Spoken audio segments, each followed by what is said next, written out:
Welcome to the official YouTube channel for the Colin Cowherd podcast. Go on, hit the subscribe button. There it is, so you don't miss any of our football content this season. It has been, if I might say, fantastic. Detroit 31, Minnesota 29. So for years, I love the quarterback position. I talk about it. And for years, the one guy I've really supported is Jared Goff, and people have shit on him for years. And I've said he's a much better version of Matt Ryan. And Matt Ryan was a really, really good quarterback and an MVP and got to a Super Bowl and probably should have won one. If not for one of the great catches, Julian Edelman, in the history of the sport, he wins a Super Bowl. Goff was on a freaking heater the last 2-3 weeks.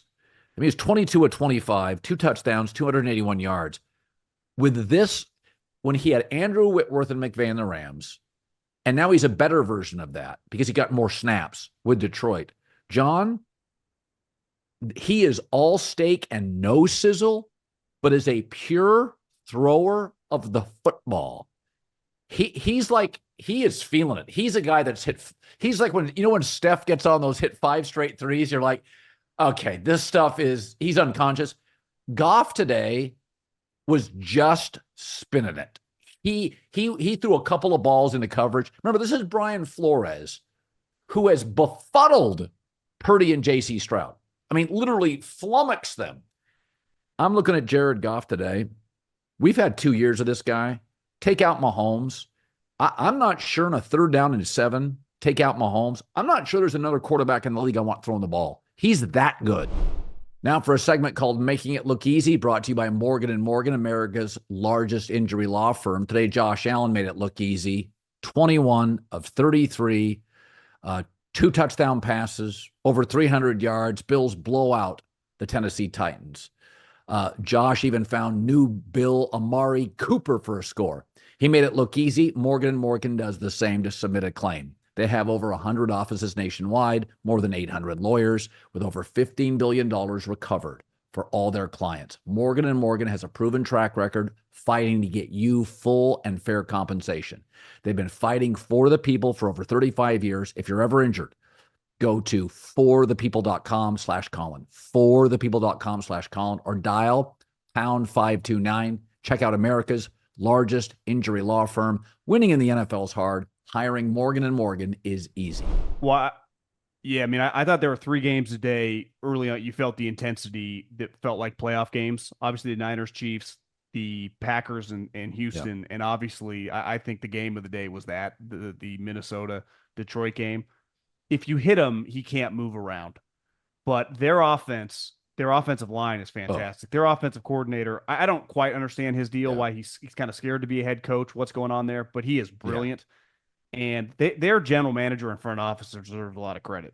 Because, listen, Goff's been good for a long time. The guy got to a Super Bowl with McVay. Yeah. He went through the downturn when he hurt his thumb, and McVay and him had the weird fall off. But when they got down, one thing that happens in Minnesota, when you get down early, it's like, God, are they going to overwhelm the Lions? Because that place gets super loud. They've been up when they started the first couple games, and they just kind of boat race you. And that didn't happen today. And I think the Lions, like today, might be one of their grittiest wins of the last couple of years. But I'm with you. I mean, I think Jared Goff, he's a throwback. I mean, there aren't many guys. I mean, he's better than Cousins at this point. Is he the last pure pocket quarterback taken number 1? Pure pocket. Well, I just don't think we see those guys ever again in college. Yeah.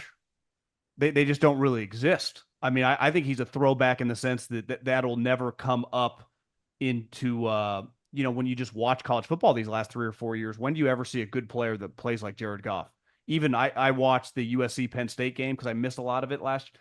That quarterback is a little bit old school, but he moves a lot better than Goff, right? Aller for Penn State. I just don't think you see the Flaccos, the Elis, the Phillip Rivers. So those guys have to master getting rid of the ball, being accurate, knowing the offense. Like, you have to be perfect. You watch Jordan Love today, he's just kind of free. Like, doesn't matter. You're like, yeah, I think you need to work on the fundamentals a little bit. Like, Jared Goff's fundamentals have to be perfect because he can't move outside the little radius. And they got so many good players. They got such a great offensive scheme. And it feels when you watch him, you're like, this guy has mastered his offense. Right. The timing of the throws.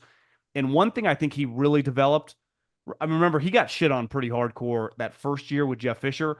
And then the divorce with Sean McVay was not Right. pretty, because I kind of took Sean Same. McVay's side. I'm like, well, maybe this guy, Same. I think I don't remember a guy coming back and going, this guy. Remember when Alex Smith resurrected his career? You're like, this guy's mentally tough.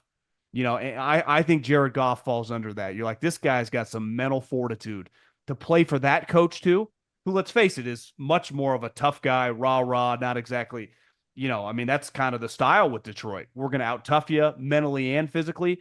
And I think, Jared Goff fits that mold perfectly. Flacco did for a long period of time with Baltimore, just a tough guy.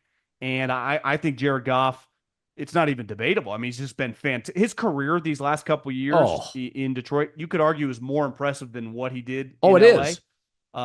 Because everyone kicked him to the curb. I saw a stat today, like he's the first guy since like Kurt Warner back in his prime to have 3 straight games of 140 plus QBR. I think the other guys like Peyton Manning over the last 25 years. I mean, the numbers over the last three weeks are eye-opening. But their talent, that draft, Colin, a couple years ago, where they got Gibbs, Laporta. How about Brian Branch, who had a fantastic pick today? He had another one that was called back because the guy stepped out of bounds, but it looked like he returned a touchdown. The impact players they got in that draft to overcome the Hutchinson injury, I was tempted to bet on Detroit, but I was like, that's a pretty huge emotional letdown, losing that guy. And then they're down 10-0. I'm like, glad I didn't do that. That team is very, very. They got a little Ravens and Chiefs like mental toughness to them, don't they? Yeah, and Sam Darnold, by the way, 22 of 27. Sam moves very well. I mean, Sam didn't play bad. I think it's a perfect situation. I mean, Justin Jefferson just changes everything. I mean, but Sam made a couple of deep throws today. I think in the second half, he was like 13 of 14. He was brilliant in the second half. He hit Jordan Addison on a big play. I think Sammy's good. Oh. I don't know how far Minnesota goes in the playoffs, because I really do feel like Detroit's now become the class of the NFC. I really feel that. But I'll tell you what. I think Minnesota's pretty good. So do I. Like, I'm not saying they're going to win the Super Bowl, but they're they are no like one and done in the playoffs. They could beat anybody. Right. They're tough. They probably play on the road, so who knows, depending on the venue. But they're good, well coached. They got firepower. Detroit's on a slightly another level, but I was impressed with Minnesota. So I think Detroit's the best team in the NFC, and then I think there's 2 or 3 teams behind them: Green Bay and Minnesota. But Darnold made a throw to Jefferson for a touchdown. He made a throw to Jordan Addison. The thing about Sam, you got to eat some of the reckless. You do with Allen, Mahomes, you just got to eat some of it. But Sam, he's a playmaker. And I think in the NFL, I think the highs of Minnesota may be higher than Detroit, but the lows will be lower. I kind of feel now with Detroit, John, I get the exact same game every weekend. The exact same game. Dominant O-line. And, it's funny that you think, they'll go out and they'll replace Hutchinson. And they may. Jacksonville won. Had they lost, I think they'd have just emptied the roster perhaps to get more picks. Yeah. But when I watched that game, Detroit, Minnesota today, your takeaway had to be, these are 2 of the top 4 teams in the NFC. I think they're – Well, I think the one pitch the Lions have that no one else has, that their offense – top to bottom is like the Katie, Warriors. I mean, they got an elite offensive line. They have a quarterback who's a proven Pro Bowl guy and can win playoff games. They have everything at wide receiver. Yeah. They got a possession guy who's elite. They have a speed guy who's one of the fastest guys in the league. They have, when he's healthy, one of the best tight ends in the league. They have multiple dominant running backs. I mean, they got one of the more physical guys in Montgomery. Yeah. And Gibbs is, I don't know, the young version of Alvin Kamara. I mean, how good is that guy? His speed. He had a run today. It looked like Barry Sanders in the open field, making the guy miss on the touchdown. And then their play caller, because his cohesion, usually most teams in this scenario, that guy has just become a head coach, and they've had a new name filling that spot, and it's usually a little rocky. Well, this guy just keeps turning down head coaching jobs, and the offense keeps getting better. And in that spot today, like, it wasn't about trick plays, which they love to pull out. Today was about, you got to call big third downs. We're going to need big explosive plays, and especially down early. I mean, I think Dan Campbell is a guy, and rightfully so, after that press conference. He's obviously speaks a little different than a lot of these like intellectual offensive guys, even though ironically Dan Campbell is an offensive guy. But he's got a little more Harbaugh to him, feels a little more like offensive defensive lineman. What the hell's the difference between him and like one of the Harbaugh brothers? I mean, this is, I understand it's the NFL, so every team has money, and if you draft well, you can turn around. But that's just not the way it works. I mean, there's a reason the Lions always suck. The Jags always, the same teams are always bad. He has turned the Lions into a power. It'd be one thing if like, oh, it was 1 year. No, this is like the same thing. And this is different this year. Everyone's gunning for him, right? Everyone takes him seriously. They're not sneaking up on anybody. Yeah. And I think they don't have the owner of Kansas City, but I think it's hard to watch Detroit and not go, front office, out of this world. Coach, culture setter. Their schematic guy is Ben Johnson. Best offensive line in football. Best run game in football behind that O-line. I mean, if you told me today I had to bet Kansas City against Detroit in the Super Bowl in the field, I may take the Chiefs and the Lions. That's how strongly I felt today. And the Chiefs would be a tough matchup for them. Or, I mean, the Lions would be a tough matchup for the Chiefs because it's hard for the Chiefs to get to 20 points, you know? So even if the Lions play bad, they can get to 25 kind of with their eyes closed. That's the thing. Now, it'd be hard to bet against the Chiefs, and honestly, they'd probably be an underdog. But that's where the Hutchinson injury, I think you feel even more confident getting aggressive because, like, this is, you look around the league, like, why wouldn't you? John, like, hey, Raiders, are you sure? Like, you guys are going nowhere. What do you want from Max? I said this week on FS1, Detroit is one of the only teams in the league. They don't have a need.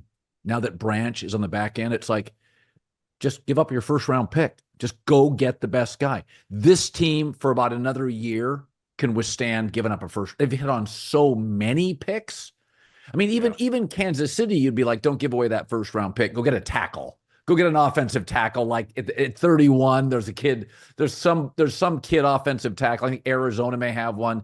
Go get a tackle. Detroit, they got their tackles, the receivers, a deep threat, 2 backs, tight end, edge rusher. They don't have needs. I would give up a first rounder for that. And by the way, Hutch comes back. You have 2 edge rushers. So what? Yeah, good luck beating me next year. All my guys are under contract.